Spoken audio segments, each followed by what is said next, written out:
El ejercicio físico literalmente es en esencia uno de los controles del envejecimiento saludable. ¿Podemos establecer rutas nuevas a nivel emoción, pensamiento? Categóricamente sí. ¿Por qué? Si sabemos, no debo de ser alcohólico, tengo que hacer un determinado tipo de ejercicio y ser saludable, no debo de comer determinado tipo de alimentos que sé que no me viene bien. ¿Y por qué no lo hago?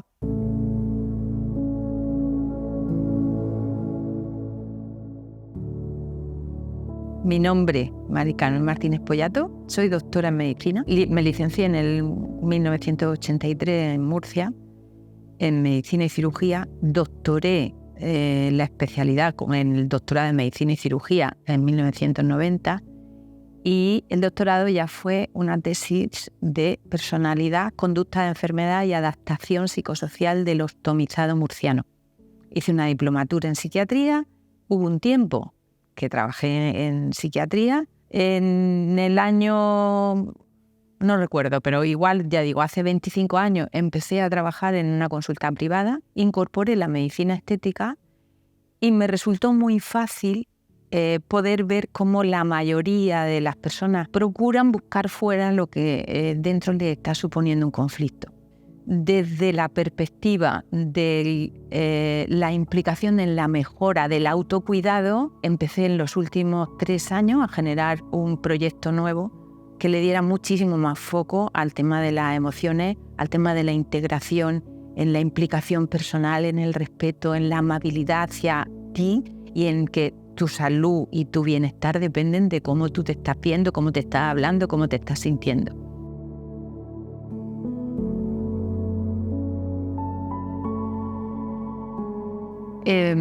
Enlazar lo que son pensamientos, lo que son emociones, cómo las procesamos, desde dónde las procesamos, vamos a desarrollar. A mí me da mucho sentido ponerle foco a la etimología de las palabras, es decir, de dónde viene la raíz y cómo hemos empezado a utilizar las palabras. Entonces, buscando el significado etimológico de pensamiento, resulta que se compone de 2 léxicos. Una de ellas es el pensare, que significa medir, y miento, que significa comparar. Entonces, la forma, digamos, el pensamiento, si nos vamos al significado, sería una forma de pesar y de medir y de tener un referente, con lo cual el pensamiento me está dando una medición de alguna forma, ¿vale? Y si nos vamos a la etimología de emoción, viene de movere y la E sería como sacar de. Entonces sería como me salgo de mi zona habitual, no de confort, pero el significado del origen vendría a ser ese. Si nos damos cuenta, se vendrían a enlazar ambos significados. En el momento que yo, para poder hacer una medición, estoy pensando y realmente la emoción me está moviendo de lo que me es habitual. Me voy ahora a cómo vamos desarrollando esa habilidad.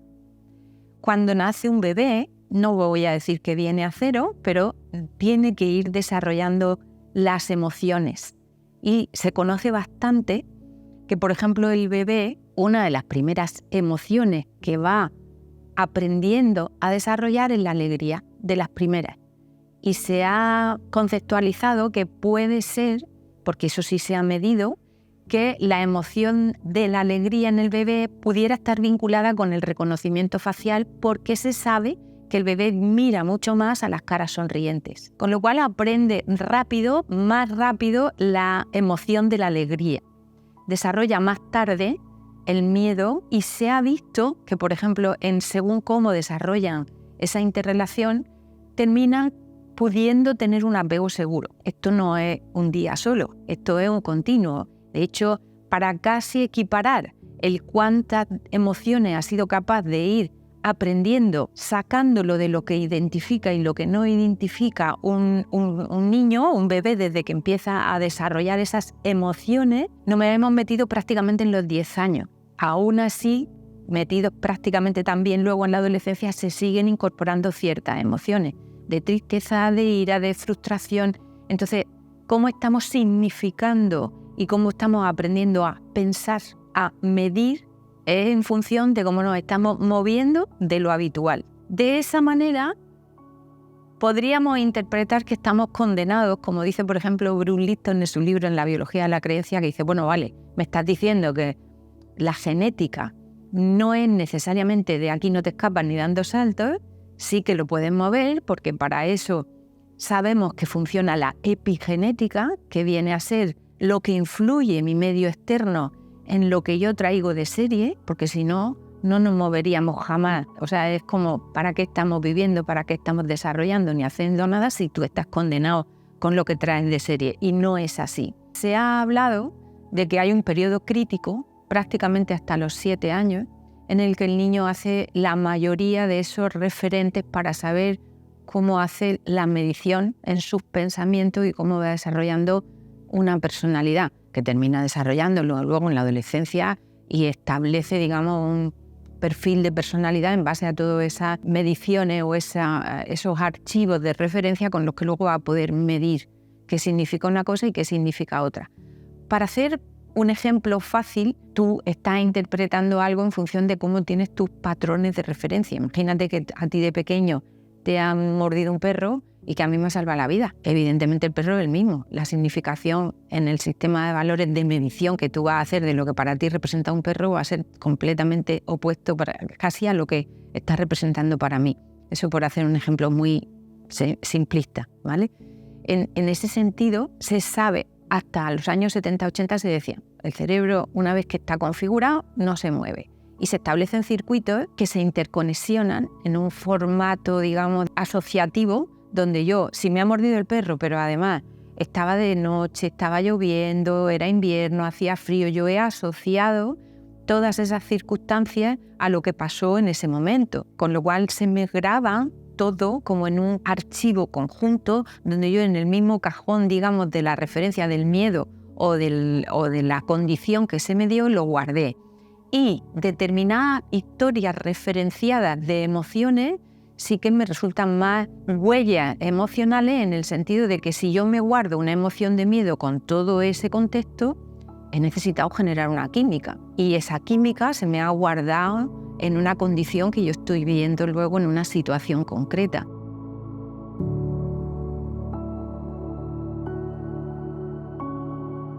Se me ha establecido un circuito que es casi dificilísimo poder decir ¿qué ha empezado primero? Pues todo junto, porque he ido entrenando un aprendizaje donde voy coordinando y donde se sabe que hay una interconexión de circuitos neuroinmunoendocrinos, que no son 3 sistemas, es uno solo. O sea, lo que mi sistema nervioso ha montado como un cableado donde las neuronas, y ahora me voy a la parte del corazón, pero las neuronas que se me establecen, que digamos serían los cables por donde va a circular determinada forma eléctrica, vamos a entenderlo todo más fácil así, se me han montado juntos. Es como si tienes 2 habitaciones y me han hecho la instalación de una determinada manera en la que doy a un interruptor y se me enciende la luz en los 2 sitios. Entonces, ese cableado de esas neuronas en ese condicionante que se dio, se montó junto. Y las neuronas que se activan juntas en ese bebé que aprendió una determinada forma de confrontar una situación, se le activó y se sabe, o si es lo que se sabe a día de hoy, que las neuronas que se activan juntas permanecen juntas.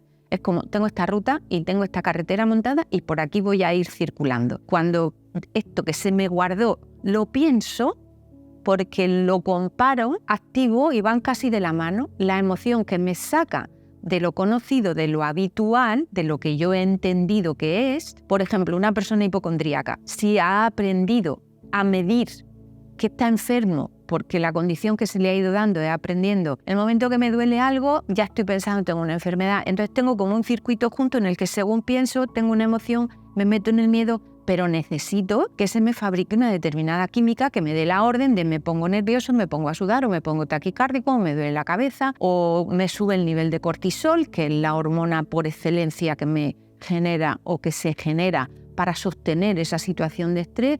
Entonces, claro que necesitamos el estrés para vivir, imprescindiblemente, si no estaríamos como, es que no soy capaz ni de moverme, así venga un león a comerme. Pero en el momento que me he activado, yo no puedo estar activado todo el día. Sería como salir corriendo delante del león y que jamás pudiera pararme a respirar tranquilo.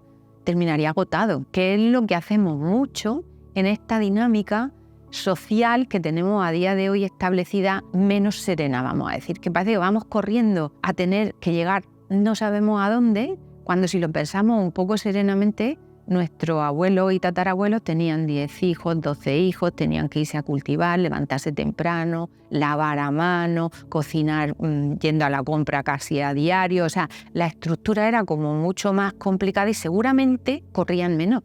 Y ahora parece que llevamos al león detrás todo el día en no me da tiempo. Da igual incluso que sean personas, porque yo tengo bastantes pacientes que ya no son tan jóvenes. Tengo que recoger a mi nieto, tengo que ir a hacerle el favor a mi hijo. Yo no tengo tiempo de estar en casa. ¿Y cómo que no tienes tiempo? No puedes prestar atención a ti, no saco el rato. Entonces necesitamos socialmente conceptualizar que la emoción tenemos que marcárnosla cada uno a nosotros.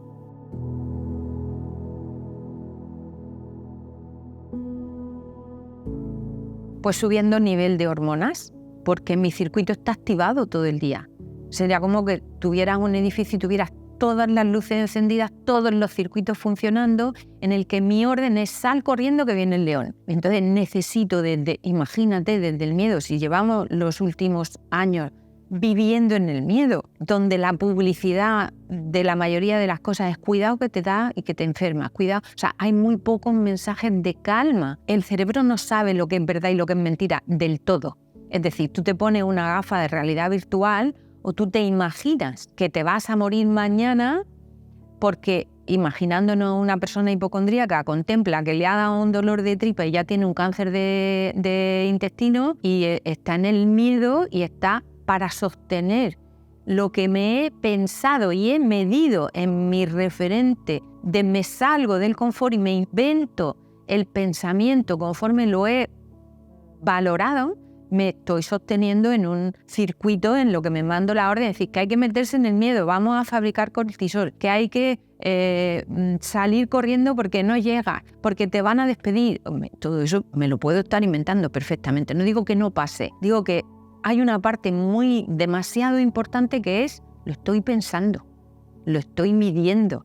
Y ese pensar no es necesariamente lo que va a pasar. De hecho, se sabe que casi el 99% de los pensamientos lo he generado desde mi sistema de referencia de lo que yo creo que puede ser que pase. Y lo estoy anticipando en mi preocupación. No me estoy ocupando, me estoy preocupando de algo que puede pasar o puede no pasar.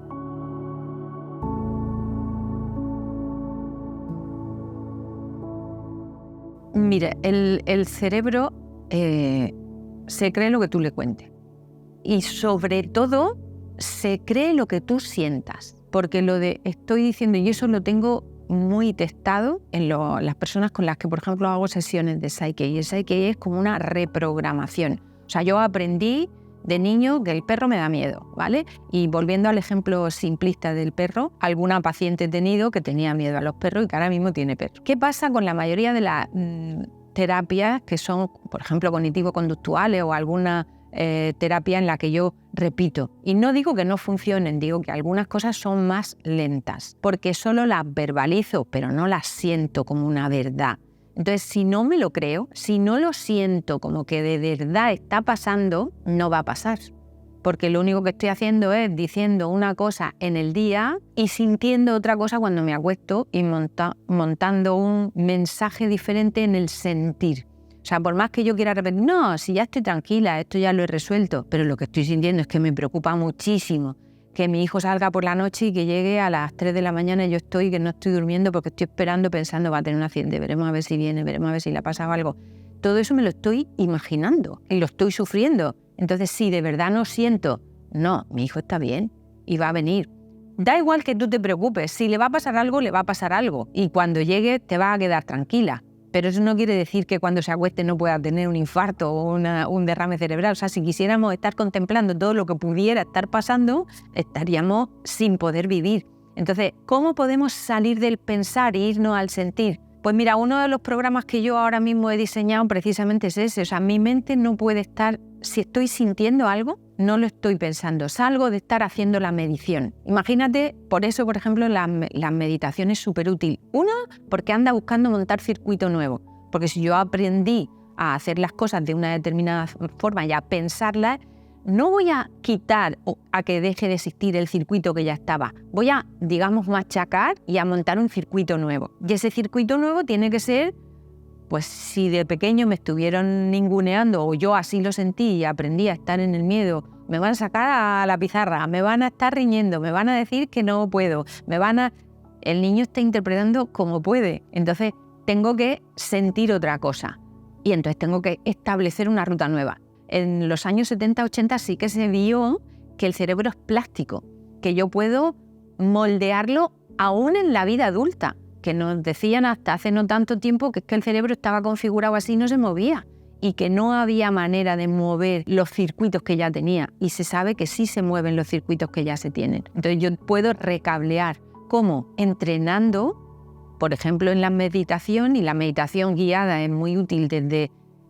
No digo que siempre tengas que hacer las meditaciones orientadas con alguien, pero esto es como el ejercicio. ¿Te es más cómodo tener un entrenador? Pues sí, habitualmente. ¿Te es más fácil decir, me pongo yo en mi casa a hacer ejercicio? Podríamos todos, claro. ¿Por qué entrenamos todos que me enseñen a cómo debo comer de una forma más saludable?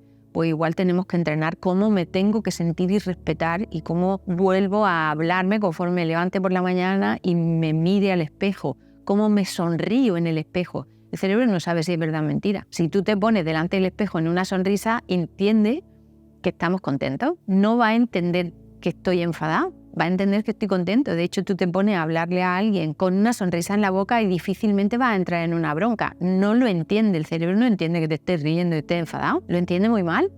Entonces, mi cerebro se pasa todo el rato cartografiando mi postura. Si estoy derecho, si estoy encorvado, si estoy con el ceño fruncido, si estoy con la cara de pena. Todos los gestos me los está reproduciendo. Una para identificar quién soy yo y otra para identificar quién es el que tiene enfrente, para estar ubicado en mi interocepción, en mi postura corporal. Mi cerebro me identifica y me identifica a mí, identifica al que tengo enfrente. De manera casi como un ordenador en un mensaje, en un formato código, 0101, en un código, como mismo si fuéramos un ordenador biológico, yo estoy haciendo una interpretación. Incluso hay formas muy sutiles de cómo se dilata la pupila, cómo se hacen determinados gestos sutiles. Eso se aprende de forma casi involuntaria.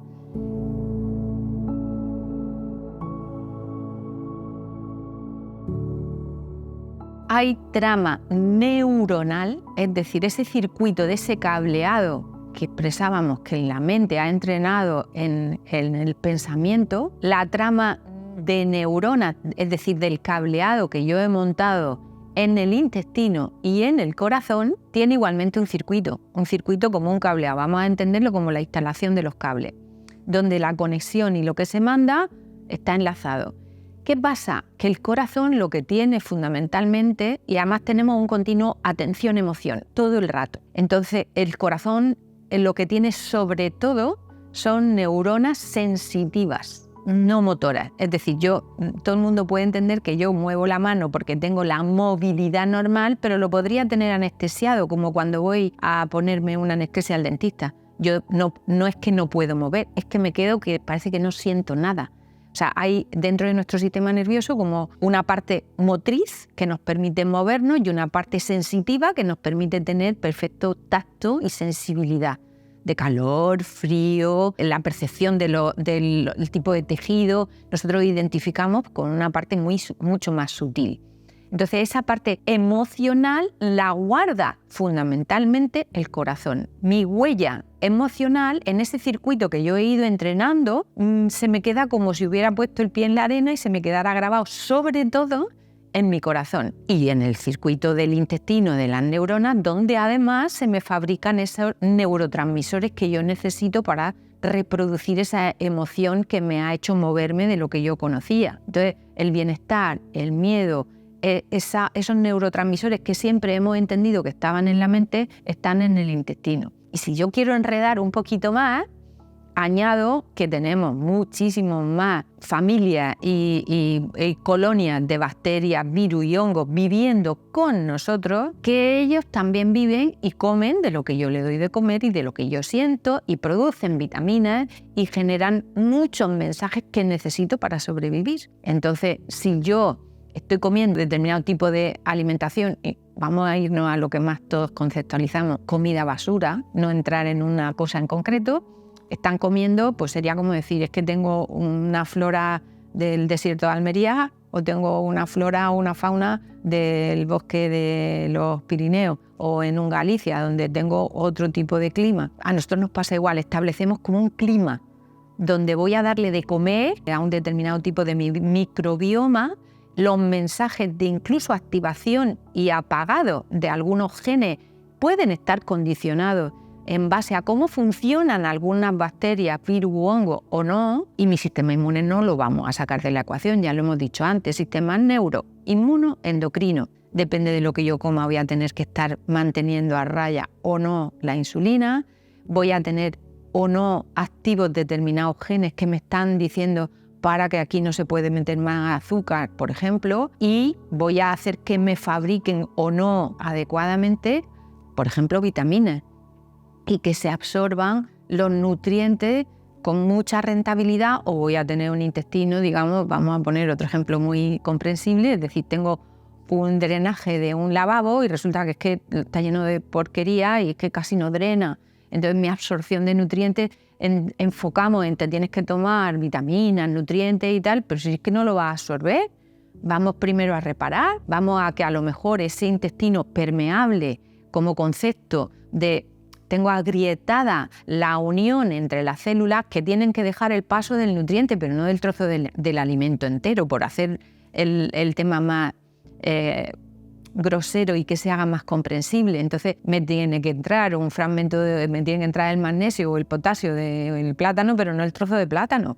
Entonces si resulta que tengo agrietada la valla que me recubre, igual que entendemos que tenemos que tener completamente íntegra la piel para no tener compromisos de otro tipo de contaminación, en la parte de dentro pasa igual. Yo tengo que tener integridad en mi recubrimiento interno, en mi mucosa de la boca, del tubo digestivo, en todo. O sea, mis recubrimientos están perfectamente diseñados para que se permitan determinados pasos, pero no más de lo que estamos necesitando que atraviese las paredes de las mucosas o de la piel.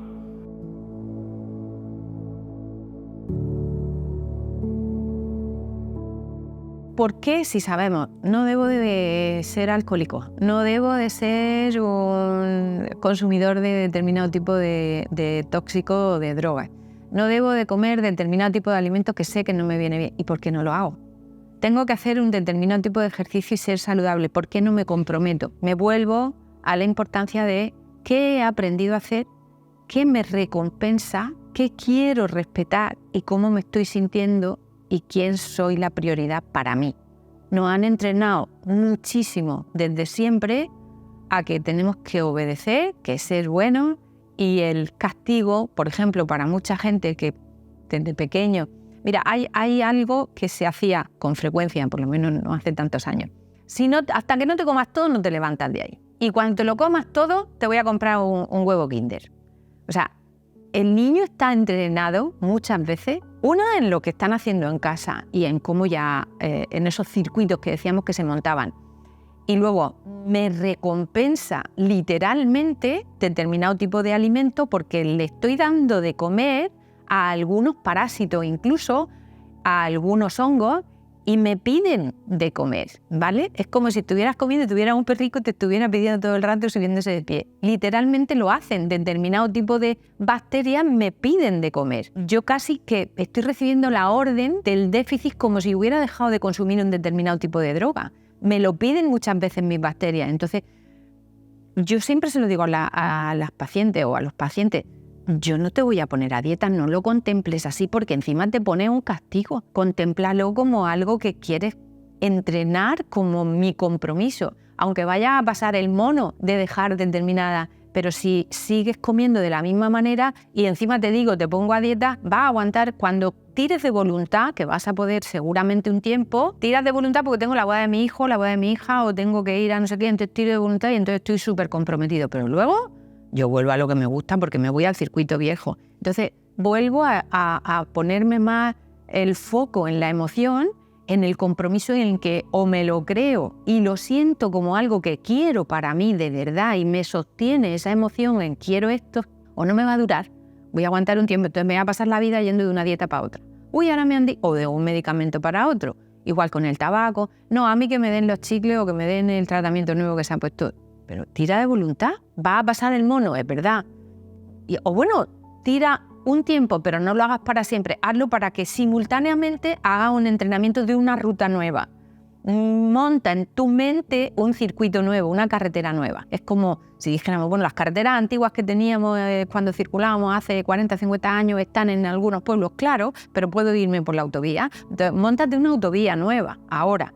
No te vayas todo el rato por lo que montaste si sabemos que ahora el cerebro es plástico. Si yo me quedé en que me abusaron, en que se rieron de mí, en que tuve una historia perversa, tengo que resignificar esa emoción que me dejó una huella en el corazón, donde yo recibo determinada parte de eso que se me guardó junto, me despierta el pensamiento y entro ahí en ese circuito pensamiento-emoción y ahí va en automático mi circuito viejo. Monta uno nuevo y resignifica. Si mis compañeros de clase se reían de mí porque yo era el que no podía hacer gimnasia porque era un desastre, yo tengo que ver que eso ya pasó y no voy a cambiar lo que pasó, pero sí como me lo guardé. Dejo de seguir en el dolor de aquello para darme mi premio y decir, pues ahora verás tú, me voy a comprar un helado, me voy a dar el premio y me voy a encontrar súper bien. Y es verdad, me voy a encontrar súper bien porque de momento el azúcar, por ejemplo, me utiliza los mismos receptores a nivel neurológico, y cuando digo neuronas volvemos a los circuitos cerebral, cardíaco menos porque es más sensitivo y digestivo, y en el mismo circuito de la flora le doy de comer y me fabrican dopamina, estoy más contento, me fabrican serotonina o me fabrican una hormona, entonces me la vuelven a pedir, porque mi cuerpo, mis células han estado embuidas en ese líquido con ese químico mucho tiempo. Y estoy acostumbrado a sentir eso, aunque sea estar montado en la moto. Hay mucha gente que dice, uy, estoy contentísimo de ir todo el día acelerado, me gusta esta sensación. Pues claro, como el que consumiera cocaína. Está acostumbrado a eso, pero bueno, pues si quieres seguir en eso, tírale. Pero si quieres salir de la cocaína, sabes que vas a dejar de sentir eso. Tendrás que empezar a acomodarte, voy a sentir otra cosa y me siento bien.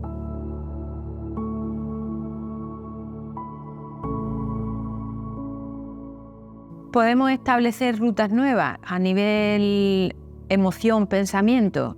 Categóricamente sí, pero necesitamos alguna estrategia que nos soporte esa forma de hacer. En esto yo he diseñado en estos últimos 3 años precisamente unos cursos de formación dentro de mi web nueva de integrayactivatumente.es. El método tiene el sentido de grabar en la mente subconsciente, que es la que va a sentir el significado nuevo, con mensajes subliminales. Esto tendría que desarrollarse para que se entendiera, porque voy a poder recibir esa en el no audible y en una determinada frecuencia de onda, donde voy a estar como está el niño, sobre todo hasta los 7 años, que estoy en grabar fundamentalmente, y entrenando el sentimiento.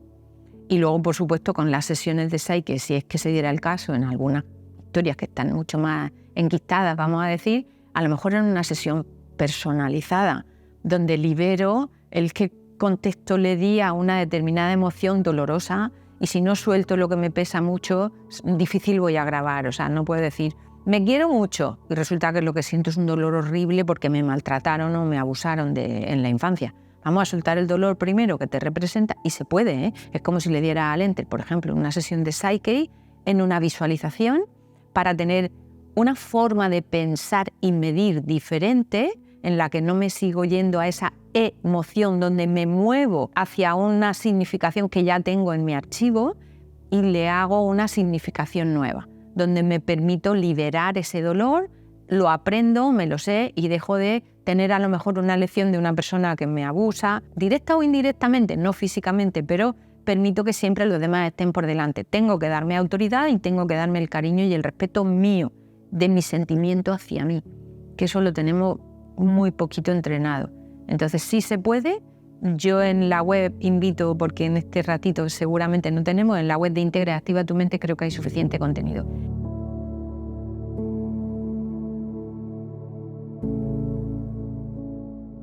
¿Cómo afectan las pantallas, por ejemplo, a la mente de todos?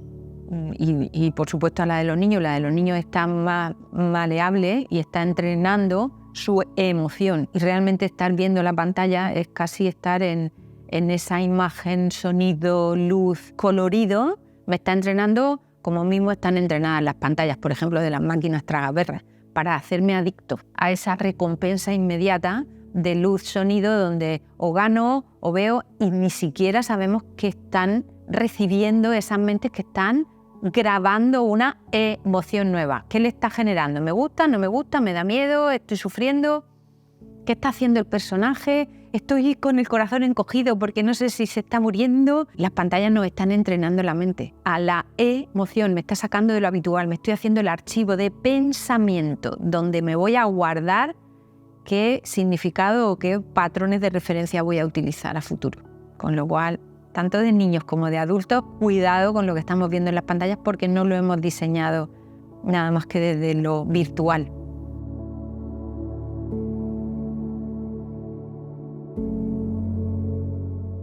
El ejercicio físico literalmente es en esencia uno de los controles del envejecimiento saludable. Por supuesto de consumo, incluso si estuviera haciendo una ingesta extra, estaría consumiendo. Pero no es solamente eso. O sea, se me fabrican determinadas hormonas que me suponen incluso reserva cognitiva a futuro en un envejecimiento saludable. Y la implicación de cualquier ejercicio, o sea, me sirve según qué edades, ¿vale? Pero me sirve, por ejemplo, un ejercicio en una determinada hora y en un determinado momento. No me vale el ejercicio, por ejemplo, de competición. No estamos hablando de eso. Estamos hablando de algo cotidiano, no de entrenar 5 horas al día, porque eso sí que envejecería. Pero en un orden razonable de mi día a día me supone una mejora en un envejecimiento saludable y en mi reserva cognitiva, a efectos de cómo mi cerebro va a sostener determinado envejecimiento saludable. Incluso bailar, evidentemente un ejercicio en el que yo disfrute. Si me supone un castigo, mal estamos yendo. Tiene que ser disfrutar.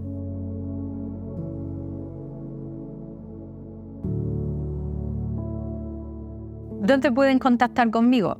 Hay un teléfono en la web de integrayactivatumente.es, al que pueden incluso coger cita para informar quien no tenga claro con la información que ya hay en la web.